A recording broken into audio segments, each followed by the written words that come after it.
बहुत ही प्यारे बच्चों, मेरा नाम है सुखविंदर कौर, पंजाबी मिस्ट्रेस ਅਤੇ पंजाबी रिसोर्स परसन। ਬੱਚਿਓ ਅੱਜ ਆਪਾਂ ਤੁਹਾਡੇ ਨਾਲ ਲੋਕ ਸਾਹਿਤ ਦੀ ਵੰਨਗੀ ਢੋਲਾ ਸਾਂਝੀ ਕਰਾਂਗੇ। ਬੱਚਿਓ ਢੋਲਾ ਪੱਛਮੀ ਪੰਜਾਬ ਦਾ ਲੋਕ ਗੀਤ ਹੈ। ਇਹ 12 ਜਿਵੇਂ ਸੰਦਲਬਾਰ, ਗੰਜੀਬਾਰ, ਰਾਵੀਬਾਰ ਵਿੱਚ ਬਹੁਤ ਹਰਮਨ ਪਿਆਰਾ ਹੈ। ਹੋਰ ਲੋਕ ਗੀਤਾਂ ਵਾਂਗ ਢੋਲਿਆਂ ਦੇ ਰਚਨਹਾਰੇ ਵੀ ਲੋਕ ਕਵੀ ਹੁੰਦੇ ਹਨ। ਬਾਹਰ ਦੇ ਲੋਕ ਇਹਨਾਂ ਨੂੰ ਸ਼ਾਇਰ ਕਹਿੰਦੇ ਹਨ, ਪਰ ਇਹਨਾਂ ਢੋਲਿਆਂ ਉੱਤੇ ਕਿਸੇ ਵੀ ਕਵੀ ਦਾ ਨਾਂ ਅੰਕਿਤ ਨਹੀਂ ਹੈ। ਢੋਲਿਆਂ ਵਿੱਚ 12 ਦੇ ਮੱਧਕਾਲੀਨ ਸਮਾਜ ਦਾ ਚਿੱਤਰ ਹੁੰਦਾ ਹੈ। ਢੋਲੇ ਦੀ ਬਣਤਰ ਸਾਦੀ ਹੁੰਦੀ ਹੈ। ਪੋਠੋਹਾਰ, ਧਨੀ ਆਦਿ ਦੇ ਢੋਲੇ 3-3 ਸਤਰਾਂ ਦੇ ਹੁੰਦੇ ਹਨ, ਪਰ 12 ਦੇ ਢੋਲੇ ਲਮੇਰੇ ਹੁੰਦੇ ਹਨ। ਢੋਲੇ ਵਿੱਚ ਕਿਸੇ ਵਿਸ਼ੇਸ਼ ਛੰਦ ਦੀ ਵਰਤੋਂ ਨਹੀਂ ਹੁੰਦੀ। ਇਸ ਨੂੰ ਪੰਜਾਬ ਦੀ ਅਤਿ ਪੁਰਾਤਨ ਖੁੱਲ੍ਹੀ ਕਵਿਤਾ ਕਿਹਾ ਜਾ ਸਕਦਾ ਹੈ। ਇਸ ਵਿੱਚ ਕਹਿਰਾਂ ਦਾ ਜਜ਼ਬਾ ਹੁੰਦਾ ਹੈ, ਜਿਸ ਕਰਕੇ ਤੋਲ ਤਕਾਂਤ ਨਾਲੋਂ ਸੰਗੀਤ ਅਤੇ ਲੈਅ ਦਾ ਵਧੇਰੇ ਧਿਆਨ ਰੱਖਿਆ ਜਾਂਦਾ ਹੈ। ਢੋਲਾ ਕਿਸੇ ਸਾਜ਼ ਨਾਲ ਗਾਇਆ ਜਾਣ ਵਾਲਾ ਲੋਕ ਗੀਤ ਨਹੀਂ। ਢੋਲਾ ਗਾਉਣ ਵਾਲਾ ਆਪਣੇ ਸੱਜੇ ਹੱਥ ਨੂੰ ਕੰਨ 'ਤੇ ਰੱਖ ਕੇ ਗਾਉਂਦਾ ਹੈ। ਢੋਲੇ ਬਾਹਰ ਦੇ ਸਮੁੱਚੇ ਜੀਵਨ ਨੂੰ ਪੇਸ਼ ਕਰਦੇ ਹਨ। ਢੋਲਿਆਂ ਦੇ ਵਿਸ਼ੇ ਪਿਆਰ, ਪ੍ਰੇਮੀਆਂ ਦੇ ਗਿਲੇ ਸ਼ਿਕਵੇ, ਨਿਹੋਰੇ, ਉਲਾਮੇ, ਹੀਰ ਰਾਂਝਾ, ਸੱਸੀ ਪੁੰਨੂ ਆਦਿ ਪਿਆਰ ਕਹਾਣੀਆਂ, ਨੂੰਹ ਸੱਸ ਦੇ ਰਿਸ਼ਤੇ, ਮੱਝਾਂ, ਊਠ ਅਤੇ ਘਰ ਦੇ ਹੋਰ ਪਸ਼ੂ, ਜੰਗਲ, ਦਰਿਆ ਆਦਿ ਪ੍ਰਕਿਰਤੀ ਦੇ ਦ੍ਰਿਸ਼, ਰਾਠਾਂ ਦੀਆਂ ਲੜਾਈਆਂ ਅਤੇ ਮੌਤ ਆਦਿ ਹਨ। ਕਈ ਢੋਲਿਆਂ ਵਿੱਚ ਪੰਜਾਬ ਦੇ ਇਤਿਹਾਸ ਨਾਲ ਸੰਬੰਧਿਤ ਘਟਨਾਵਾਂ ਅਤੇ ਨਾਇਕ ਨਾਇਕਾਵਾਂ ਦਾ ਕਲਾਤਮਿਕ ਚਿਤਰਣ ਹੈ। ਇਸ ਵਿੱਚ ਢੋਲਿਆਂ ਨੂੰ ਜਾਂਗਲੀਆਂ ਦੇ ਮੂੰਹੋਂ ਬੋਲਦਾ ਇਤਿਹਾਸ ਕਿਹਾ ਜਾਂਦਾ ਹੈ। ਕਈ ਢੋਲਿਆਂ ਵਿੱਚ ਸੂਫੀ ਰੰਗ ਵੀ ਝਲਕਦਾ ਹੈ।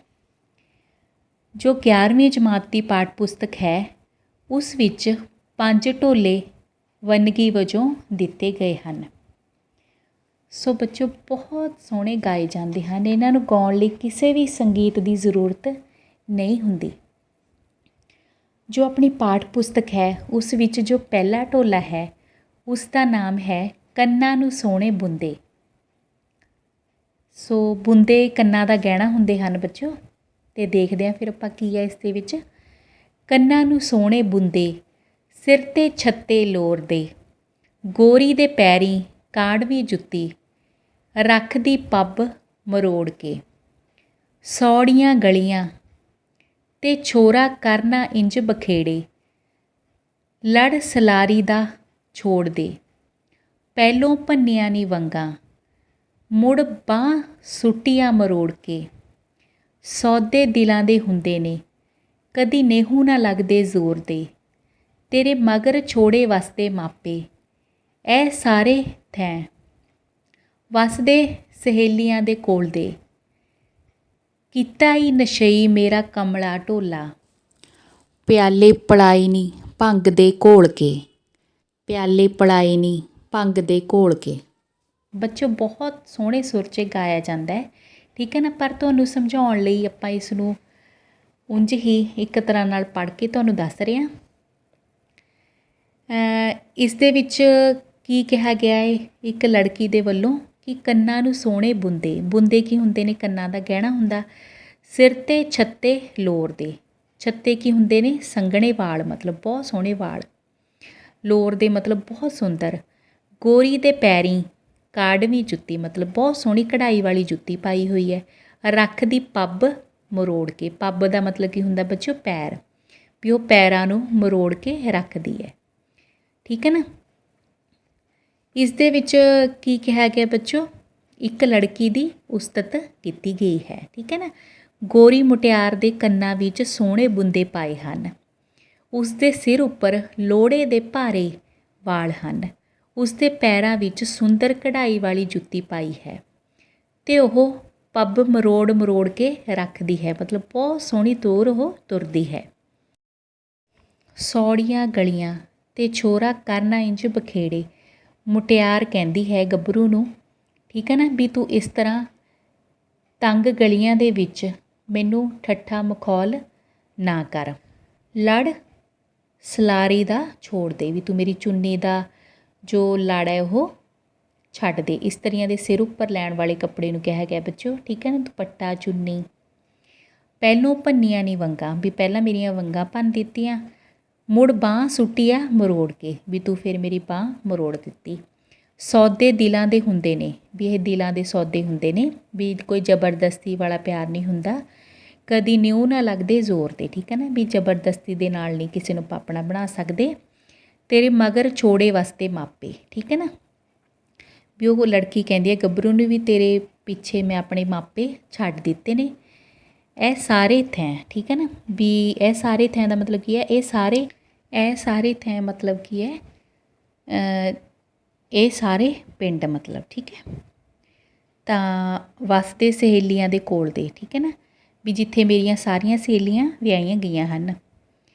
ਕੀਤਾ ਹੀ ਨਸ਼ੀ ਮੇਰਾ ਕਮਲਾ ਢੋਲਾ, ਤਾਂ ਉਹ ਕਹਿੰਦੀ ਹੈ ਵੀ ਮੇਰੇ ਜਿਹੜੇ ਕਮਲੇ ਢੋਲੇ ਨੂੰ ਨਸ਼ਈ ਕਰ ਦਿੱਤਾ ਗਿਆ, ਪਿਆਲੇ ਪਲਾਏ ਨਹੀਂ ਭੰਗ ਦੇ ਘੋਲ ਕੇ, ਠੀਕ ਹੈ ਨਾ।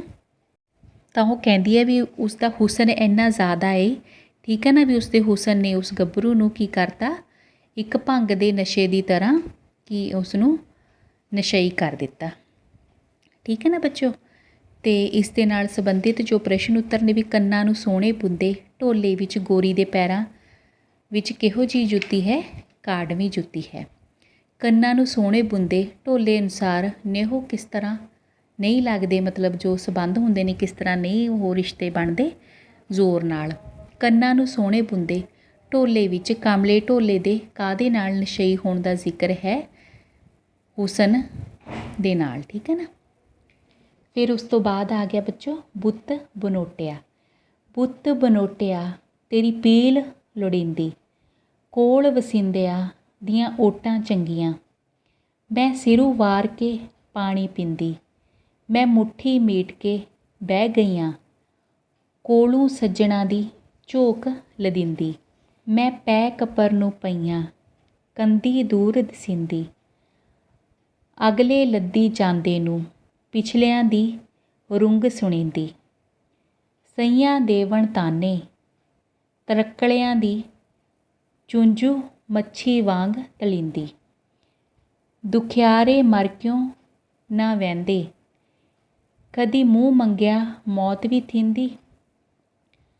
ਇਸ ਜੀਵੇ ਨਾਲੋਂ ਮਰ ਜਾਵਣ ਚੰਗਾ ਹੁੰਦਾ ਏ, ਘੋਲ ਕੇ ਮੋਰਾ ਪੀਂਦੀ। ਇਹਨਾਂ ਵਣਾਂ ਵਿੱਚ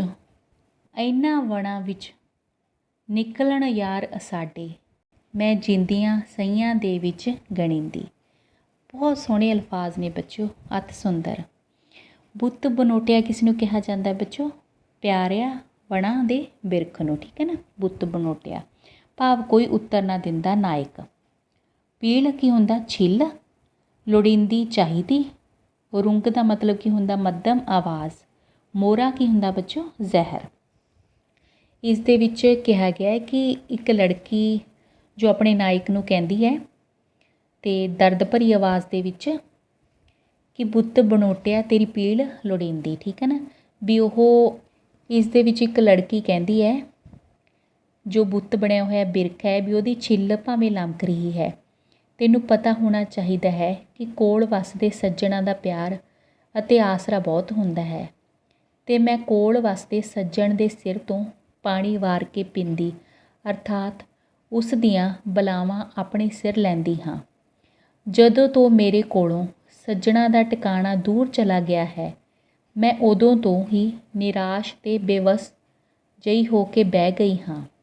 ਮੈਂ ਆਪਣੇ ਆਪ ਨੂੰ ਦਰਿਆ ਦੇ ਪਾਣੀ ਨਾਲ ਘੁੰਮਣ ਘੇਰੀਆਂ ਵਿੱਚ ਫਸੀ ਅਨੁਭਵ ਕਰ ਰਹੀ ਹਾਂ, ਅਤੇ ਇਸ ਵਿੱਚੋਂ ਬਾਹਰ ਨਿਕਲਣ ਲਈ ਕੰਢਾ ਮੈਨੂੰ ਦੂਰ ਦਿਖਾਈ ਦਿੰਦਾ ਹੈ। ਅਗਲੇ ਲੱਦੀ ਜਾਂਦੇ ਨੂੰ ਪਿਛਲਿਆਂ ਦੀ ਰੁੰਗ ਸੁਣੀਂਦੀ, ਠੀਕ ਹੈ ਨਾ, ਵੀ ਜਿਹੜੇ ਦੂਰ ਅੱਗੇ ਚਲੇ ਗਏ ਹਨ ਉਹਨਾਂ ਨੂੰ ਪਿਛਲਿਆਂ ਦੀ ਆਵਾਜ਼ ਬਹੁਤ ਮੱਧਮ ਸੁਣਾਈ ਦਿੰਦੀ ਹੈ। ਤਾਂ ਫਿਰ ਉਹ ਅੱਗੇ ਕੀ ਕਹਿੰਦੀ ਹੈ, ਸਈਆਂ ਦੇਵਣ ਤਾਨੇ ਤਰਕਲਿਆਂ ਦੀ ਚੁੰਝੂ ਮੱਛੀ ਵਾਂਗ ਤਲੀਂਦੀ, ਠੀਕ ਹੈ ਨਾ, ਵੀ ਸਈਆਂ ਮੈਨੂੰ ਤਾਨੇ ਦਿੰਦੀਆਂ ਨੇ ਵੀ ਚੱਲਦੇ ਹੋਏ ਚਰਖੇ ਦੇ ਤੱਕਲੇ ਦੀ ਆਵਾਜ਼ ਮੈਨੂੰ ਮੱਛੀ ਵਾਂਗ ਲੱਗ ਰਹੀ ਹੈ, ਅਰਥਾਤ ਦੁਖੀ ਕਰ ਰਹੀ ਹੈ। ਠੀਕ ਹੈ ਨਾ। ਦੁਖਿਆਰੇ ਮਰ ਕਿਉਂ ਨਾ ਵਹਿੰਦੇ। ਠੀਕ ਹੈ। ਮੈਂ ਕਹਿੰਦੀ ਹਾਂ ਕਿ ਉਸ ਵਰਗੀ ਦੁਖੀ ਕਿਉਂ ਨਾ ਮਰ ਜਾਵੇ, ਪਰ ਕਦੀ ਕਿਸੇ ਨੂੰ ਮੰਗਣ 'ਤੇ ਮੌਤ ਨਹੀਂ ਆਉਂਦੀ। ਅੱਗੇ ਫਿਰ ਉਹ ਕਹਿੰਦੀ ਹੈ, ਪਰ ਸੱਜਣ ਦੇ ਵਿਛੋੜੇ ਦੀ ਪੀੜ ਸਹਿੰਦਿਆਂ ਜਿਉਣਾ ਵੀ ਕੋਈ ਜਿਉਣਾ ਹੈ। ਠੀਕ ਹੈ ਨਾ। ਇਸ ਜੀਵੇ ਨਾਲੋਂ ਮਰ ਜਾਵਣ ਚੰਗਾ ਹੁੰਦਾ ਏ। ਠੀਕ ਹੈ ਨਾ। ਵੀ ਇਹੋ ਜਿਹੇ ਜੀਣ ਨਾਲੋਂ ਤਾਂ ਮਰ ਜਾਣਾ ਹੀ ਚੰਗਾ ਹੁੰਦਾ ਹੈ। ਘੋਲ ਕੇ ਮੋਹਰਾ ਪੀਂਦੀ, ਵੀ ਮੈਂ ਘੋਲ ਕੇ ਜ਼ਹਿਰ ਪੀ ਲਵਾਂ। ਇਹਨਾਂ ਵਣਾਂ ਵਿੱਚੋਂ ਨਿਕਲਣ ਯਾਰ ਅਸਾਡੇ। ਠੀਕ ਹੈ ਨਾ। ਫਿਰ ਉਹ ਕੁੜੀ ਕਹਿੰਦੀ ਹੈ ਵੀ ਜੇਕਰ ਵਣਾਂ ਦੇ ਰੁੱਖਾਂ ਵਿੱਚੋਂ ਕਿਧਰਿਓਂ ਮੇਰੇ ਸੱਜਣ ਨਿਕਲ ਆਵੇ, ਹੈ ਨਾ, ਮੈਂ ਜਿਉਂਦਿਆਂ ਸਹੀਆਂ ਵਿੱਚ ਗਣੀਂਦੀ, ਤਾਂ ਮੈਂ ਵੀ ਆਪਣੇ ਆਪ ਨੂੰ ਜਿਉਂਦਾ ਮੰਨਾਂਗੀ ਅਤੇ ਆਪਣੀਆਂ ਸਹੀਆਂ ਦੇ ਵਿੱਚ ਜਿਉਂਦੇ ਹੋ ਕੇ ਰਹਾਂਗੀ। ਠੀਕ ਹੈ ਨਾ। ਵੀ ਹੁਣ ਮੈਂ ਕੀ ਹਾਂ, ਬੇਜਾਨ ਹੈ, ਵੀ ਜਦੋਂ ਤੱਕ ਮੇਰਾ ਜੋ ਪਤੀ ਹੈ, ਮੇਰਾ ਨਾਇਕ, ਉਹ ਮੇਰੇ ਕੋਲ ਨਹੀਂ ਹੈ। ਠੀਕ ਹੈ। ਫਿਰ ਇਸ ਦੇ ਨਾਲ ਸੰਬੰਧਿਤ ਪ੍ਰਸ਼ਨ ਉੱਤਰ ਨੇ। ਬੁੱਤ ਬਨੋਟਿਆ ਢੋਲੇ ਵਿੱਚ ਮੁਟਿਆਰ ਦੇ ਕਿਹੋ ਜਿਹੇ ਭਾਵ ਅੰਕਿਤ ਕੀਤੇ ਗਏ ਹਨ? ਬਿਰਹੋ ਦੇ, ਦਰਦ ਭਰੇ, ਪੀੜ ਦੇ ਨਾਲ ਭਰੇ ਹੋਏ ਭਾਵ। ਸੱਜਣਾ ਦੇ ਦੂਰ ਹੋਣ ਕਾਰਨ ਬਿਰਹਣ ਦੀ ਹਾਲਤ ਕਿਹੋ ਜਿਹੀ ਹੈ? ਬੇਵਸੀ ਭਰੀ। ਸੱਜਣ ਦੇ ਵਿਛੋੜੇ ਕਾਰਨ ਬਿਰਹਣ ਕੀ ਕਰਨਾ ਚਾਹੁੰਦੀ ਹੈ? ਮਰ ਜਾਣਾ। ਬਿਰਹਣ ਕਿਸ ਤਰ੍ਹਾਂ ਜਿਉਂਦਿਆਂ ਵਿੱਚ ਗਿਣੀ ਜਾਵੇਗੀ ਜਦੋਂ ਉਸਦੇ ਸੱਜਣ ਦਾ ਮਿਲਾਪ ਹੋ ਜਾਵੇਗਾ। ਠੀਕ ਹੈ ਨਾ। ਫਿਰ ਉਸ ਤੋਂ ਬਾਅਦ ਆ ਗਿਆ ਬੱਚੋ ਉੱਭੇ ਦੇ ਬੱਦਲ। ਉੱਭੇ ਦੇ ਬੱਦਲ ਵਾਹ ਪੂਰੇ ਦੀ ਆਂਦੇ ਨੂੰ ਜਾ ਕੇ। ਤਾਂ ਇਸ ਦੇ ਵਿੱਚ ਕੀ ਕਿਹਾ ਗਿਆ? ਇਹਨਾਂ ਸਤਰਾਂ ਦੇ ਵਿੱਚ ਜੋ ਇੱਕ ਲੜਕੀ ਹੈ, ਠੀਕ ਹੈ, ਆਪਣੇ ਪ੍ਰੀਤਮ ਦੀ ਬੇਵਫਾਈ ਤੋਂ ਉਪਜਿਆ ਦੁੱਖ ਅੰਕਿਤ ਕਰਦੀ ਹੈ। ਇਹ ਵੀ ਇੱਕ ਤਰ੍ਹਾਂ ਨਾਲ ਦੁੱਖ ਦੇ ਵਿੱਚ ਹੀ ਗਾਇਆ ਗਿਆ ਢੋਲਾ ਹੈ। ਠੀਕ ਹੈ ਨਾ। ਉੱਭੇ ਦੇ ਬੱਦਲ ਵਾਹ ਪੂਰੇ ਦੀ ਆਂਦੇ ਨੂੰ ਚਾਹ ਕੇ, ਉਹ ਤਾਂ ਭੈੜੇ ਲੱਦੀ ਜਾਂਦੇ ਨੂੰ, ਜਿਨ੍ਹਾਂ ਆਂਦੇ ਨੇ ਸਾਥ ਰਲਾ ਕੇ। ਸੱਦਿਆਂ ਸੱਦ ਨਾ ਦਿੰਦੇ, ਖਲੀਆਂ ਸੱਦ ਬੁਲਾ ਕੇ। ਛੱਲੇ ਸਾਡੇ ਲਾ ਲਿਆ ਨੀ, ਉਹ ਨਿੰਗਰ ਅਗਲੇ ਵਸਾਤੇ। ਮਨ ਸਾਡੇ 'ਤੇ ਨਿੱਤ ਅਣਾਈਆਂ, ਫੁੱਲ ਵੀ ਗਏ ਨੇ ਸਾਵੇ ਘੁਮਾ ਕੇ। ਰਲੀਆਂ ਜੋੜੀਆਂ ਨੂੰ ਰੱਬ ਨਾ ਘੱਤੇ ਫੋਟੇ, ਉਹਨਾਂ ਦੀ ਕੂਕ ਵੀ ਸੁਣੀਂਦੀ ਏ ਵਿੱਚ ਦਰਗਾਹ ਦੇ। ਇਹਨਾਂ ਵਣਾਂ ਵਿੱਚੋਂ ਨਿਕਲ ਆਵੀਂ ਉਹ ਰੰਗੀ ਮੌਲਾ, ਝਗੜੇ ਜਾਵੀਂ ਉਹ ਕੁੱਲ ਮੁਕਾ ਕੇ। ਬੱਚਿਓ ਇਹ ਪਾਰ ਦੇ ਇਲਾਕੇ ਦੇ ਗਾਏ ਜਾਣ ਵਾਲਾ ਜੋ ਲੋਕ ਗੀਤ ਹੈ ਢੋਲਾ ਇਹ। ਸੋ ਇਸ ਕਰਕੇ ਆਪਾਂ ਨੂੰ ਥੋੜ੍ਹੀ ਜਿਹੀ ਜੋ ਪੰਜਾਬੀ ਉਪਬੋਲੀ ਦਾ ਵਖਰੇਵਾਂ ਆਪਾਂ ਨੂੰ ਲੱਗ ਰਿਹਾ ਹੋਵੇਗਾ, ਹੈ ਨਾ। ਸੋ ਕੋਈ ਨਹੀਂ, ਜਦੋਂ ਆਪਾਂ ਵਿਆਖਿਆ ਕਰਾਂਗੇ ਨਾ ਆਪਾਂ ਨੂੰ ਸਮਝ ਆ ਜਾਵੇਗਾ, ਹੈ ਨਾ। ਉੱਭਾ ਕੀ ਹੁੰਦਾ ਬੱਚਿਓ? ਠੀਕ ਹੈ ਨਾ। ਵੀ ਸੂਰਜ ਨਿਕਲ ਦੀ ਦਿਸ਼ਾ ਮਤਲਬ ਪੂਰਬ, ਪੂਰਾ ਆਕਾਸ਼। ਠੀਕ ਹੈ ਨਾ। ਤਾਂ ਉਹ ਕੀ ਕਹਿੰਦੀ ਹੈ? ਉੱਭੇ ਦੇ ਬੱਦਲ ਵਾਹ ਪੂਰੇ ਦੀ। ਉੱਭੇ ਦੇ ਤਾਂ ਬੱਦਲ ਨੇ ਪੂਰਬ ਦੇ। ਵਾਹ ਕੀ ਹੁੰਦੀ ਹੈ? ਹਵਾ ਕਿੱਥੋਂ ਦੀ ਹੈ? ਠੀਕ ਹੈ ਨਾ। ਹਵਾ ਪੂਰੇ ਦੀ ਹੈ। ਪੂਰੇ ਦੀ ਹਵਾ ਆਪਾਂ ਕਹਿੰਦੇ ਵੀ ਹੱਡਾਂ 'ਚ ਵੀ ਦਰਦ ਹੁੰਦਾ ਹੈ, ਹੈ ਨਾ, ਇੱਦਾਂ ਦੀ ਹਵਾ ਹੁੰਦੀ ਆ। ਆਂਦੇ ਨੂੰ, ਠੀਕ ਹੈ, ਚਾਹ ਕੇ, ਚਾਹ ਕੇ ਮਤਲਬ ਚੁੱਕ ਕੇ। ਠੀਕ ਹੈ। ਇਸ ਦੇ ਵਿੱਚ ਉਹ ਕਹਿੰਦੀ ਹੈ ਕਿ ਮਤਲਬ ਮੇਰੇ ਦਰਦ ਇੰਨਾ ਅੰਦਰ ਭਰਿਆ ਹੋਇਆ ਕਿ ਪੂਰੇ ਦੀ ਹਵਾ ਨੇ ਹੌਂਕਿਆਂ ਦੇ ਬੱਦਲ ਚੁੱਕ ਕੇ ਲੈ ਆਉਂਦੇ ਹਨ। ਠੀਕ ਹੈ ਨਾ। ਵੀ ਇੱਦਾਂ ਲੱਗ ਰਿਹਾ ਮੈਨੂੰ। ਜਿਨ੍ਹਾਂ ਆਂਦੇ ਨੇ ਸਾਥ ਰਲਾ ਕੇ, ਵੀ ਉਹ ਦੋਨੋਂ ਕਿੱਦਾਂ ਹੈ? ਵੀ ਉਹ ਜਿਵੇਂ ਸਾਥ ਮਿਲ ਕੇ ਆਏ ਸੀ, ਮਤਲਬ ਜਿਸ ਨੇ ਮੈਨੂੰ ਆਪਣੇ ਸਾਥ ਨਾਲ ਰਲਾ ਦਿੱਤਾ ਸੀ। ਠੀਕ ਹੈ। ਵੀ ਮੇਰਾ ਭੈੜਾ ਪ੍ਰੀਤਮ ਤਾਂ ਕਿਤੇ ਦੂਰ ਤੁਰਿਆ ਜਾਂਦਾ ਹੈ, ਪਰ ਇਹ ਜੋ ਹਵਾ ਹੈ ਮੇਰੇ ਅੰਦਰ ਕੀ ਭਰ ਰਹੀ ਹੈ? ਉਹ ਦਰਦ ਭਰ ਰਹੀ ਹੈ। ਸੱਦਿਆਂ ਸੱਦ ਨਾ ਦਿੰਦੇ, ਮਤਲਬ ਸੱਦਿਆਂ ਸੱਦ ਨਾ ਦਿੰਦੇ, ਖਲੀਆਂ ਸੱਦ ਬੁਲਾ ਕੇ। ਠੀਕ ਹੈ ਨਾ। ਵੀ ਹੁਣ ਉਹ ਮੇਰੇ ਆਵਾਜ਼ਾਂ ਮਾਰਨ 'ਤੇ ਵੀ ਆਵਾਜ਼ ਨਹੀਂ ਦਿੰਦਾ, ਜਦ ਕਿ ਮੈਂ ਉਹਨੂੰ ਖੜੀ ਹੋ ਕੇ ਸੱਦ ਰਹੀ ਹਾਂ। ਠੀਕ ਹੈ। ਉਹਨੂੰ ਬਾਰ-ਬਾਰ ਕੀ ਕਰ ਰਹੀ ਹਾਂ? ਬੁਲਾ ਰਹੀ ਹਾਂ। ਫਿਰ ਛੱਲੇ ਸਾਡੇ ਲਾ ਲਿਆ ਨੀ, ਉਹ ਨਿੰਗਰ ਅਗਲੇ ਵਸਾਤੇ। ਠੀਕ ਹੈ ਨਾ। ਫਿਰ ਉਹ ਕੀ ਕਹਿੰਦੀ ਹੈ? ਵੀ ਉਸ ਗੱਭਰੂ ਨੇ ਧੋਖੇ ਨਾਲ ਮੇਰੇ ਹੱਥ ਵਿੱਚੋਂ ਪਿਆਰ ਦੇ ਛੱਲੇ ਨੇ ਜਿਹੜੀ ਨਿਸ਼ਾਨੀ ਸੀ ਉਹ ਲਾ ਲਈ। ਠੀਕ ਹੈ। ਪਰ ਉਸਨੇ ਵਫਾ ਨਹੀਂ ਕੀਤੀ, ਉਸਨੇ ਮੇਰੇ ਮਨ ਲਈ ਕੋਈ ਵਫਾ ਨਹੀਂ ਕੀਤੀ। ਠੀਕ ਹੈ। ਮਨ ਸਾਡੇ 'ਤੇ ਨਿੱਤ ਅਣਾਈਆਂ। ਫਿਰ ਉਹ ਕਹਿੰਦੀ ਅਣਾਈਆਂ ਮਤਲਬ ਆਈਆਂ, ਵੀ ਸਾਡੇ ਮਨ 'ਤੇ ਰੋਜ਼ ਚਿੰਤਾ ਪਰੇਸ਼ਾਨੀ ਛਾਈ ਰਹਿੰਦੀ ਹੈ। ਫੁੱਲ ਵੀ ਗਏ ਨੇ ਸਾਵੇ ਕੁਮਾ ਕੇ, ਠੀਕ ਹੈ ਨਾ। ਕੁਮਾ ਕੇ ਮਤਲਬ ਕੁਮਲਾ ਗਏ, ਜਿੰਨੇ ਵੀ ਫੁੱਲ ਸੀ ਉਹ ਵੀ ਕੀ ਹੋ ਗਏ, ਕੁਮਲਾ ਗਏ ਨੇ। ਫਿਰ ਉਹ ਕੀ ਕਹਿੰਦੀ ਆ, ਰਲੀਆਂ ਜੋੜੀਆਂ ਨੂੰ ਰੱਬ ਅਰਨਾ ਘੱਤੇ ਹੋਟੇ, ਵੀ ਜੋ ਵੀ ਜੋੜੀਆਂ ਹਨ, ਠੀਕ ਹੈ, ਰੱਬ ਨੇ ਪ੍ਰੇਮੀਆਂ ਦੀਆਂ ਰਲੀਆਂ ਜੋੜੀਆਂ ਵਿੱਚ ਵਿਛੋੜੇ ਪਾ ਕੇ ਬਹੁਤ ਬੇਨਿਆਈ ਕੀਤੀ ਹੈ, ਠੀਕ ਹੈ ਨਾ, ਵੀ ਚੰਗਾ ਨਹੀਂ ਕੀਤਾ। ਉਹਨਾਂ ਦੀ ਕੂਕ ਵੀ ਸੁਣੇਂਦੀ ਹੈ ਵਿੱਚ ਦਰਗਾਹ ਦੇ। ਇਸ ਸਥਿਤੀ ਵਿੱਚ ਜੋ ਲੋਕ ਵਿਛੜ ਜਾਂਦੇ ਨੇ ਉਹਨਾਂ ਦੀ ਕੂਕ ਪੁਕਾਰ ਰੱਬ ਦੀ ਦਰਗਾਹ ਤੱਕ ਪਹੁੰਚਦੀ ਹੈ। ਇਹਨਾਂ ਵਣਾਂ ਵਿੱਚੋਂ ਨਿਕਲ ਆਵੀਂ ਰੰਗੀ ਮੌਲਾ, ਝਗੜੇ ਜਾਵੀਂ ਕੁੱਲ ਮੁਕਾ ਕੇ, ਠੀਕ ਹੈ ਨਾ, ਵੀ ਹੇ ਮੇਰੇ ਪਰਮਾਤਮਾ, ਹੇ ਮੌਲਾ, ਤੂੰ ਇਹਨਾਂ ਵਣਾਂ ਦੇ ਵਿੱਚੋਂ ਨਿਕਲ ਕੇ ਆ, ਮੇਰੇ ਵੀ ਜੋ ਦੁੱਖ ਨੇ ਉਹ ਸਾਰਿਆਂ ਨੂੰ ਕੀ ਕਰ, ਮੇਰਿਆਂ ਨੂੰ ਸ਼ਾਂਤ ਕਰ, ਠੀਕ ਹੈ ਨਾ, ਵੀ ਮੇਰੇ ਦੁੱਖਾਂ ਨੂੰ ਤੂੰ ਸੁਣ। ਸੋ ਇਸ ਦੇ ਵਿੱਚ ਬੱਚੋ ਕੁੱਲ ਜੋ ਪ੍ਰਸ਼ਨ ਉੱਤਰ ਨੇ ਕੁਝ ਆਪਾਂ ਤੁਹਾਡੇ ਨਾਲ ਸਾਂਝੇ ਕਰਦੇ ਹਾਂ। ਉੱਭੇ ਦੇ ਬੱਦਲ ਢੋਲੇ ਵਿੱਚ ਕਿਹੋ ਜਿਹੇ ਭਾਵ ਅੰਕਿਤ ਕੀਤੇ ਹਨ, ਬਿਰਹਾ ਦੇ। ਉੱਭੇ ਦੇ ਬੱਦਲ ਢੋਲੇ ਵਿਚਲਾ ਪ੍ਰੇਮੀ ਕਿਹੋ ਜਿਹਾ ਹੈ, ਬੇਵਫਾ। ਉੱਭੇ ਦੇ ਬੱਦਲ ਢੋਲੇ ਵਿੱਚ ਪ੍ਰੇਮਿਕਾ ਕੀ ਚਾਹੁੰਦੀ ਹੈ, ਆਪਣੇ ਜੋ ਦੁੱਖ ਨੂੰ ਦੂਰ ਕਰਨਾ ਚਾਹੁੰਦੀ ਹੈ, ਠੀਕ ਹੈ ਨਾ, ਰੱਬ ਅੱਗੇ ਫਰਿਆਦ ਕਰਦੀ ਹੈ। ਅੱਗੇ ਬੱਚੋ ਮੀਆਂ ਰਾਂਝਾ। ਮੁੱਦ ਫਿਕਰ ਹੋ ਕੇ ਟੁਰਿਆ ਸੂ ਮੀਆਂ ਰਾਂਝਾ, ਕੰਦੀ ਲਈ ਸੂ ਮੱਲ ਚਨਾ ਦੀ। ਭਾਈ ਰਾਂਝਣ ਦੇ ਬਾਹਾਂ ਬੰਨ ਅਰਜ਼ ਕਰੇਂਦ ਨੂੰ, ਪੀੜ ਵੀ ਉੱਠੀ ਨੇਹਾਂ ਦੀ। 7 ਭਰਜਾਈਆਂ ਤਾਬੇਦਾਰ ਉਹ ਭਾਈ ਰਾਂਝਣ, ਮਨ ਅਰਜ਼ੋਈ ਕਾਈ ਤਾਂ ਕਰੇਹਾਂ ਗੱਲ ਨਿਆਂ ਦੀ। ਫਿੱਟੀ ਕੀਤੀ ਵੈਨਾ ਮਿਲਕ ਪਿਓ ਤੇ ਦਾਦੇ ਦੀ, ਅਸੀਂ ਦਰੋਹੀ ਪਏ ਦੇਨੇ ਆ ਅੱਲਾ ਦੇ ਨਾਂ ਦੀ। ਰਾਂਝਾ ਪਿਆ ਹੋਂਦਾ ਉਹ ਭਰਾਵੋ, ਮੇਰਾ ਰੂਹ ਹੀਰ ਕਾਣ ਮੁੱਝ ਗਿਆ ਹੈ।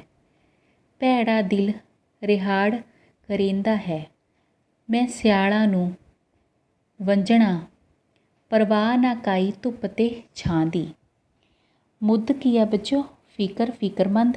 ਫਿੱਟੀ ਛੱਡੀ, ਵੈਨਾ ਜਾ ਰਿਹਾ, ਮਿਲਕ ਜਾਇਦਾਦ, ਦਰੋਹੀ ਮਤਲਬ ਦੁਹਾਈ, ਅੱਲਾ ਮਤਲਬ ਰੱਬ, ਵੰਝਣਾ ਜਾਣਾ, ਕਾਣ ਵਿੱਚ ਮੂਝ ਲੱਗ ਗਿਆ, ਰਿਹਾੜ ਜ਼ਿੱਦ ਕਰਨਾ, ਠੀਕ ਹੈ ਨਾ। ਇਸ ਦੇ ਵਿੱਚ ਕੀ ਕਿਹਾ ਗਿਆ ਬੱਚੋ, ਵੀ ਭਰਾਵਾਂ ਤੇ ਭਰਜਾਈਆਂ ਦੇ ਸਲੂਕ ਤੋਂ ਤੰਗ ਆ ਕੇ ਤੇ ਹੀਰ ਦੇ ਪਿਆਰ ਦਾ ਖਿੱਚਿਆ ਰਾਂਝਾ ਫਿਕਰਮੰਦ ਹੋ ਕੇ ਘਰੋਂ ਚਲਿਆ ਜਾਂਦਾ ਹੈ ਤੇ ਝਨਾ ਦੇ ਕੰਢੇ ਕੰਢੇ 'ਤੇ ਚੱਲ ਪਿਆ ਹੈ, ਠੀਕ ਹੈ ਨਾ। ਤਾਂ ਪਿੱਛੋਂ ਰਾਂਝੇ ਦੇ ਭਰਾ ਉਸ ਨੂੰ ਮੋੜਨ ਲਈ ਆਏ। ਉਹ ਹੱਥ ਬੰਨ੍ਹ ਕੇ ਉਹਨਾਂ ਨੇ ਬੇਨਤੀਆਂ ਕੀਤੀਆਂ। ਉਹਨਾਂ ਦੇ ਮਨਾਂ ਵਿੱਚ ਭਰਾ ਦੇ ਵਿਛੋੜੇ ਕਾਰਨ ਕਲੇਜਾ ਸਾੜਵੀਂ ਪੀੜ ਉੱਠ ਪਈ ਸੀ, ਮਤਲਬ ਬਹੁਤ ਪੀੜ ਉੱਠ ਪਈ ਸੀ। ਉਹਨਾਂ ਕਿਹਾ ਕਿ ਭਰਾ ਰਾਂਝਿਆ, 7 ਭਰਜਾਈਆਂ ਤੇਰੀਆਂ ਦਾਸੀਆਂ ਹਨ, ਤੂੰ ਪਿਓ ਦਾਦੇ ਦੀ ਜ਼ਮੀਨ ਛੱਡ ਕੇ ਜਾ ਰਿਹਾ ਹੈ, ਇਹ ਠੀਕ ਨਹੀਂ। ਅਸੀਂ ਰੱਬ ਦੇ ਨਾਂ ਦੀ ਦੁਹਾਈ ਦੇ ਕੇ ਕਹਿੰਦੇ ਹਾਂ ਕਿ ਤੂੰ ਵਾਪਸ ਘਰ ਮੁੜ ਪੈ। ਰਾਂਝਾ ਘਰ ਮੁੜਨ ਨੂੰ ਤਿਆਰ ਨਹੀਂ। ਉਹ ਆਪਣੇ ਭਰਾਵਾਂ ਨੂੰ ਕਹਿਣ ਲੱਗਾ ਕਿ ਮੇਰਾ ਦਿਲ ਹੀਰ ਵਿੱਚ ਲੱਗ ਗਿਆ ਹੈ, ਇਹ ਭੈੜਾ ਦਿਲ ਅੜੀ ਕਰ ਰਿਹਾ ਹੈ, ਜਿਸ ਕਰਕੇ ਮੈਂ ਹੀਰ ਦੇ ਪਿੰਡ ਸਿਆਲਾਂ ਨੂੰ ਜਾਣਾ ਹੀ ਹੈ ਤੇ ਇਸ ਲਈ ਮੈਨੂੰ ਰਾਹ ਵਿੱਚ ਆਉਣ ਵਾਲੇ ਕਿਸੇ ਮੁਸੀਬਤ ਦੀ ਜੋ ਪਰਵਾਹ ਨਹੀਂ ਹੈ। ਸੋ ਇੱਕ ਤਰ੍ਹਾਂ ਨਾਲ ਕਹਾਣੀ ਹੈ ਬੱਚਿਓ ਰਾਂਝੇ ਦੀ ਇਸ ਦੇ ਵਿੱਚ। ਅਤੇ ਫਿਰ ਉਸ ਤੋਂ ਬਾਅਦ ਪ੍ਰਸ਼ਨ ਉੱਤਰ ਨੇ ਕਿ ਮੀਆਂ ਰਾਂਝਾ ਢੋਲੇ ਵਿੱਚ, ਰਾਂਝਾ ਕਿਹੜੇ ਦਰਿਆ ਦੇ ਕੰਢੇ ਕੰਢੇ ਚੱਲ ਪਿਆ ਸੀ, ਝਨਾ ਦੇ। ਰਾਂਝੇ ਨੂੰ ਮੋੜਨ ਕੌਣ ਆਇਆ, ਉਸ ਦੇ ਭਰਾ। ਰਾਂਝੇ ਦੇ ਕਿੰਨੀਆਂ ਭਰਜਾਈਆਂ ਸਨ, 7। ਰਾਂਝੇ ਦਾ ਦਿਲ ਕਿਸ ਵੱਲ ਲੱਗ ਗਿਆ ਸੀ, ਹੀਰ ਦੇ ਵੱਲ, ਠੀਕ ਹੈ ਨਾ। ਫਿਰ ਉਸ ਤੋਂ ਬਾਅਦ ਅੱਗੇ ਆ ਗਿਆ ਬੱਚੋ ਕੈਲੀਆਂ ਤੇ ਕਾਲੀਆਂ ਮੱਝਾਂ। ਕੈਲੀਆਂ ਤੇ ਕਾਲੀਆਂ ਮੱਝਾਂ ਅੱਲਾ ਅਰਸ਼ਾਂ ਤੋਂ ਆਉਂਦੀਆਂ, ਦਰਿਆ ਪੇ ਸੋਹਣੇ ਲੱਗਦੇ ਨੇ, ਜਿਸ ਵੇਲੇ ਚਰ ਚਰ ਕੇ ਬੇਲੇ 'ਚੋਂ ਪੱਤਣਾਂ 'ਤੇ ਲਹਾਉਂਦੀਆਂ, ਮਾਰਨ ਟੁੱਬੀਆਂ ਲੈਣ ਤਾਰੀਆਂ, ਜਿਵੇਂ ਝਾਬਾਂ ਨਾਲ ਪੱਕੇ ਨੇ ਖਾਂਦੀਆਂ, ਛੇੜੂਆਂ ਗੋਡੇ ਮਾਰ ਉਠਾਲੀਆਂ, ਸਾਵਣ ਮਾਹ ਖਾੜੀ ਜਾਣ ਉਗਲਾਉਂਦੀਆਂ। ਸਵਾਣੀਆਂ ਨੂੰ ਟੁੱਕਰ ਨਾ ਰੁਚਦਾ, ਜਿਸ ਵੇਲੇ ਵੇਖਣ ਭੁੱਖੀਆਂ ਤੇ ਮਾਂਦੀਆਂ। ਖੜੀਆਂ ਤੇ ਮੋਈਆਂ ਦੀਆਂ ਸੱਟਾਂ ਉਹ ਝੱਲਦੇ ਨੇ, ਜਿਨ੍ਹਾਂ ਦੀਆਂ ਪਸਲੀਆਂ ਸਾਰਦੀਆਂ। ਮੱਝੀ ਮਾਲ ਵਰਿਆਮਾਂ ਦਾ, ਮਾੜਿਆਂ ਕੋਲ ਨਾ ਰਹਿੰਦੀਆਂ। ਮੱਝੀਆਂ ਉਡਾਰ ਪਰੀਆਂ ਦਾ, ਨਾਲ ਨਸੀਬੇ ਦੇ ਆਂਦੀਆਂ, ਨਾਲ ਨਸੀਬੇ ਦੇ ਆਂਦੀਆਂ। ਕੈਲੀਆਂ ਦਾ ਮਤਲਬ ਕੀ ਹੁੰਦਾ ਬੱਚੇ? ਭੂਰੀਆਂ। ਛੇੜੂਆਂ ਦਾ ਮਤਲਬ ਕੀ ਹੁੰਦਾ? ਮੱਝਾਂ ਚਾਰਨ ਵਾਲੇ। ਵਰਿਆਮ ਬਹਾਦਰ, ਨਸੀਬੇ ਮਤਲਬ ਕਿਸਮਤ। ਹੁਣ ਇਸ ਦੇ ਵਿੱਚ ਮੱਝਾਂ ਦੀ ਉਸਤਤ ਕੀਤੀ ਹੋਈ ਹੈ ਬੱਚਿਓ, ਹੈ ਨਾ, ਕਿਉਂਕਿ ਜਿੱਦਾਂ ਆਪਾਂ ਬਲਦਾਂ ਦੀ ਗੱਲ ਕਰਦੇ ਹਾਂ ਵੀ ਉਹ ਖੇਤੀ ਦੇ ਵਿੱਚ ਸਹਿਯੋਗ ਦਿੰਦੇ ਸਨ, ਬਹੁਤ ਬੁੱਕਤ ਹੁੰਦੀ ਸੀ ਉਹਨਾਂ ਦੀ, ਹੈ ਨਾ, ਪਰ ਹੁਣ ਸਮਾਂ ਬਦਲ ਗਿਆ ਹੈ। ਪਰ ਮੱਝਾਂ ਦੀ ਅੱਜ ਵੀ ਓਨੀ ਬੁੱਕਤ ਹੈ, ਕਿਉਂਕਿ ਮੱਝਾਂ ਆਪਾਂ ਨੂੰ ਪਾਲਦੀਆਂ ਨੇ ਬੱਚਿਓ, ਠੀਕ ਹੈ। ਕੀ ਕਿਹਾ ਗਿਆ ਵੀ ਭੂਰੀਆਂ। ਕੈਲੀਆਂ ਦਾ ਮਤਲਬ ਕੀ ਹੁੰਦਾ ਬੱਚੇ? ਭੂਰੀਆਂ। ਕਾਲੀਆਂ ਤਾਂ ਆਪਾਂ ਨੂੰ ਪਤਾ ਹੈ ਵੀ ਕਾਲੇ ਰੰਗ ਦੀਆਂ। ਮੱਝਾਂ ਰੱਬ ਨੇ ਅਸਮਾਨ ਤੋਂ ਲਿਆਂਦੀਆਂ ਹਨ, ਅੱਲਾ ਅਰਸ਼ਾਂ ਤੋਂ ਆਉਂਦੀਆਂ, ਠੀਕ ਹੈ ਨਾ। ਅਤੇ ਦਰਿਆ ਪਏ ਸੋਹਣੇ ਲੱਗਦੇ ਨੇ, ਜਿਸ ਵੇਲੇ ਚਰ ਚਰ ਕੇ ਬੇਲੇ 'ਚੋਂ। ਬੇਲੇ ਮਤਲਬ ਜਿੱਥੇ ਇਹ ਰਹਿੰਦੀਆਂ ਨੇ। ਜਦੋਂ ਇਹ ਬੇਲੇ ਵਿੱਚੋਂ ਘਾਹ ਚੁੱਕ ਕੇ ਪੱਤਣਾਂ ਉੱਤੇ ਆ ਕੇ ਪਾਣੀ ਵਿੱਚ ਵੜਦੀਆਂ ਹਨ, ਠੀਕ ਹੈ ਨਾ। ਪੱਤਣਾਂ 'ਤੇ ਲਾਉਂਦੀਆਂ, ਮਾਰਨ ਟੁੱਬੀਆਂ ਲੈਣ ਤਾਰੀਆਂ, ਠੀਕ ਹੈ ਨਾ। ਸੋਹਣੇ ਲੱਗਦਾ ਸਾਰਾ ਕੁਝ ਜਿੱਥੇ ਜਾਂਦੀਆਂ ਨੇ, ਮਤਲਬ ਦਰਿਆ ਵੀ ਸੋਹਣੇ ਲੱਗਦੇ ਨੇ। ਉਹ ਇਸ ਤਰ੍ਹਾਂ ਟੁੱਬੀਆਂ ਮਾਰਦੀਆਂ ਹਨ ਅਤੇ ਤਾਰੀਆਂ ਲਾਉਂਦੀਆਂ ਹਨ, ਜਿਸ ਤਰ੍ਹਾਂ ਝੱਬਾਂ ਪੱਕੇ ਨਾਲ ਖਹਿੰਦੀਆਂ ਹੋਣ, ਠੀਕ ਹੈ ਨਾ। ਜਿਵੇਂ ਝਾਬਾਂ ਨਾਲ ਪੱਕੇ ਖਾਂਦੀਆਂ, ਠੀਕ ਹੈ। ਤਾਂ ਉਸ ਤੋਂ ਬਾਅਦ ਛੇੜੂਆਂ ਗੋਡੇ ਮਾਰ ਉਠਾਲੀਆਂ, ਮਤਲਬ ਜਿਹੜੇ ਉੱਥੇ ਇਹਨਾਂ ਨੂੰ ਪਾਲਦੇ ਨੇ। ਛੇੜੂ ਇਹਦਾ ਮਤਲਬ ਕੀ ਹੁੰਦਾ? ਜਿਹੜੇ ਚਾਰਦੇ ਨੇ ਇਹਨਾਂ ਨੂੰ, ਠੀਕ ਹੈ। ਗੋਡੇ ਮਾਰ ਕੇ ਉਠਾਲਦੇ ਹਨ ਅਤੇ ਇਹ ਘਾਹ ਖਾ ਕੇ ਉਗਾਲੀ ਕਰਦੀਆਂ ਜਾਂਦੀਆਂ ਹਨ, ਠੀਕ ਹੈ। ਸਾਵਣ ਮਾਹ ਖਾੜੀ ਜਾਣ ਉਗ ਲਾਉਂਦੀਆਂ, ਠੀਕ ਹੈ। ਫਿਰ ਉਸ ਤੋਂ ਬਾਅਦ ਸਵਾਣੀਆਂ ਨੂੰ ਟੁੱਕਰ ਨਾ ਰੁਚਦਾ। ਸਵਾਣੀਆਂ ਮਤਲਬ ਕੀ ਹੁੰਦਾ? ਇਸਤਰੀਆਂ, ਹੈ ਨਾ। ਅਤੇ ਇਹ ਕਹਿੰਦੇ ਨੇ ਫਿਰ ਘਰ ਦੀਆਂ ਔਰਤਾਂ ਨੂੰ ਉਸ ਵੇਲੇ ਰੋਟੀ ਸਵਾਦ ਨਹੀਂ ਲੱਗਦੀ, ਜਦੋਂ ਮੱਝਾਂ ਨੂੰ ਭੁੱਖੀਆਂ ਅਤੇ ਕਮਜ਼ੋਰ ਹੋਈਆਂ ਦੇਖਦੀਆਂ ਹਨ, ਜਿਸ ਵੇਲੇ ਵੇਖਣ ਭੁੱਖੀਆਂ ਅਤੇ ਮਾਂਦੀਆਂ, ਠੀਕ ਹੈ। ਮਾਂਦੀਆਂ ਦਾ ਮਤਲਬ ਕੀ ਹੁੰਦਾ ਬੱਚਿਓ? ਕਮਜ਼ੋਰ। ਖੜੀਆਂ ਅਤੇ ਮੋਈਆਂ ਦੀਆਂ ਸੱਟਾਂ ਉਹ ਝੱਲਦੇ ਨੇ, ਠੀਕ ਹੈ। ਫਿਰ ਕੀ ਹੈ ਵੀ ਚੋਰੀ ਹੋਈਆਂ ਅਤੇ ਮਰੀਆਂ ਮੱਝਾਂ ਦੀਆਂ ਸੱਟਾਂ ਉਹ ਹੀ ਝੱਲ ਸਕਦੇ ਨੇ, ਜਿਨ੍ਹਾਂ ਦੀਆਂ ਪਸਲੀਆਂ ਲੋਹੇ ਦੀਆਂ ਬਣੀਆਂ ਹੋਣ। ਜਿਨ੍ਹਾਂ ਦੀਆਂ ਪਸਲੀਆਂ ਸਾਰਦੀਆਂ। ਮੱਝੀ ਮਾਲ ਵਰਿਆਮ ਦਾ, ਮਤਲਬ ਮੱਝੀਆਂ ਕਿਹਦਾ ਮਾਲ ਨੇ? ਉਹ ਵਰਿਆਮ ਬਹਾਦਰਾਂ ਦਾ।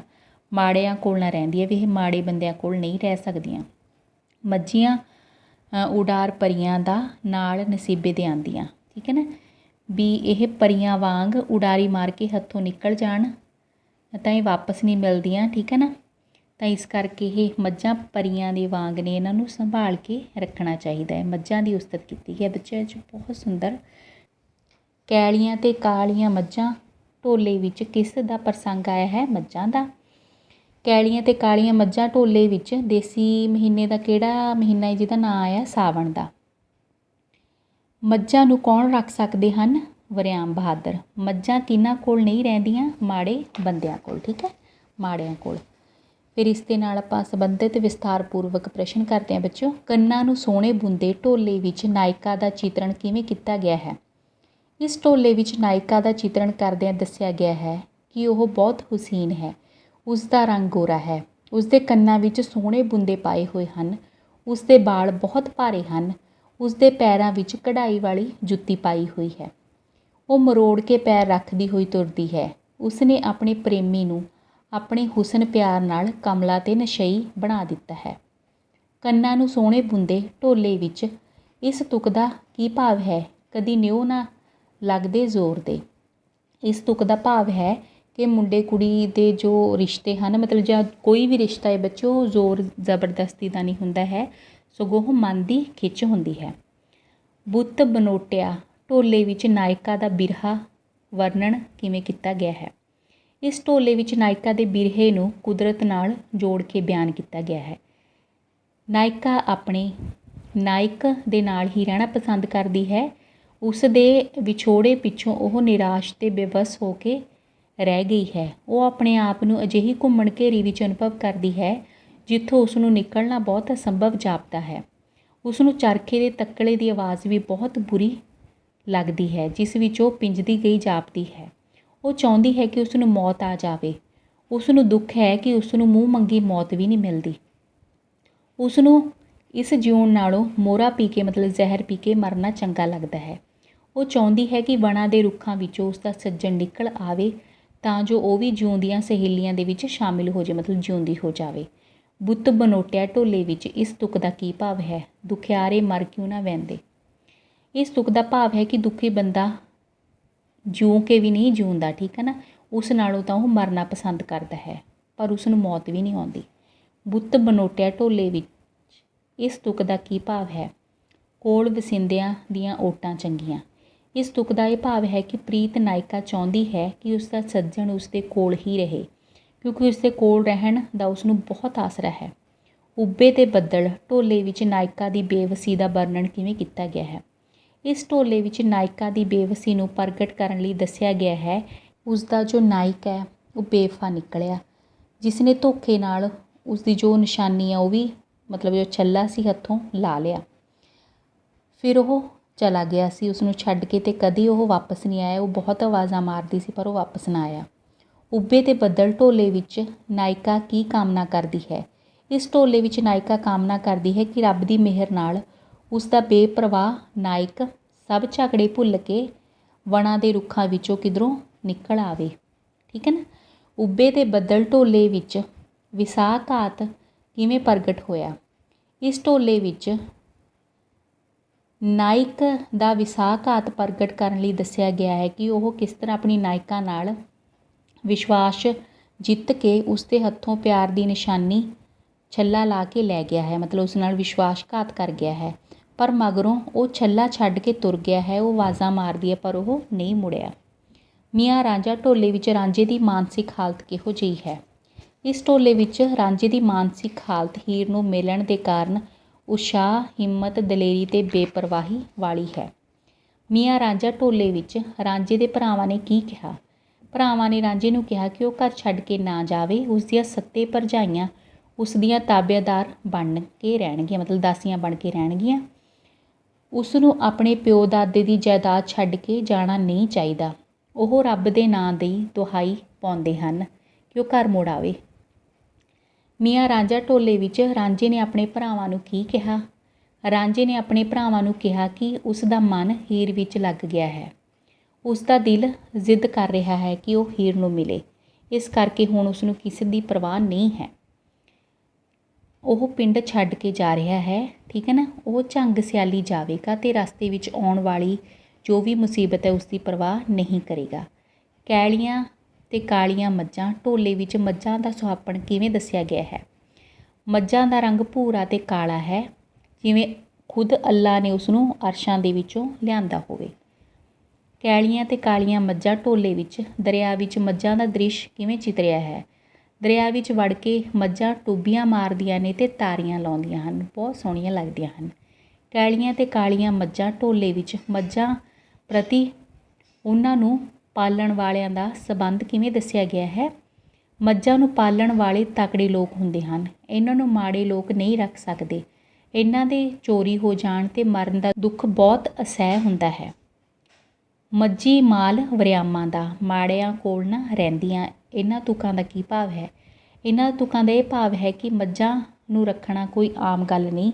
ਇਹਨਾਂ ਨੂੰ ਤਕੜੇ ਲੋਕ ਹੀ ਰੱਖ ਸਕਦੇ ਨੇ। ਮਾੜਿਆਂ ਲੋਕਾਂ ਕੋਲ ਇਹ ਮਤਲਬ ਭਾਵ ਗਰੀਬਾਂ ਦੇ ਕੋਲ ਇਹ ਨਹੀਂ ਰਹਿ ਸਕਦੀਆਂ, ਠੀਕ ਹੈ ਨਾ। ਸੋ ਬੱਚਿਓ, ਇਹ ਸੀ ਢੋਲਾ, ਆਪਣਾ ਵਿਰਸਾ, ਬਾਰ ਇਲਾਕੇ ਦਾ ਬਹੁਤ ਸੁੰਦਰ, ਅਤੇ ਇਸ ਨੂੰ ਸੰਭਾਲ ਕੇ ਰੱਖੋ। ਮੈਨੂੰ ਉਮੀਦ ਹੈ ਕਿ ਤੁਹਾਨੂੰ ਚੰਗਾ ਲੱਗਿਆ ਹੋਵੇਗਾ, ਠੀਕ ਹੈ ਨਾ। ਆਪਣੇ ਵਿਰਸੇ ਦੀ ਸੰਭਾਲ ਕਰੋ, ਬਹੁਤ ਅਮੀਰ ਹੈ ਬੱਚਿਓ ਇਹ, ਠੀਕ ਹੈ ਨਾ। ਸੰਭਾਲ ਵੀ ਕਰੋ ਅਤੇ ਇਸ ਨੂੰ ਅੱਗੇ ਵੀ ਲੈ ਕੇ ਜਾਓ। ਸੁਣਨ ਅਤੇ ਸਮਝਣ ਲਈ ਤੁਹਾਡਾ ਬਹੁਤ ਬਹੁਤ ਧੰਨਵਾਦ।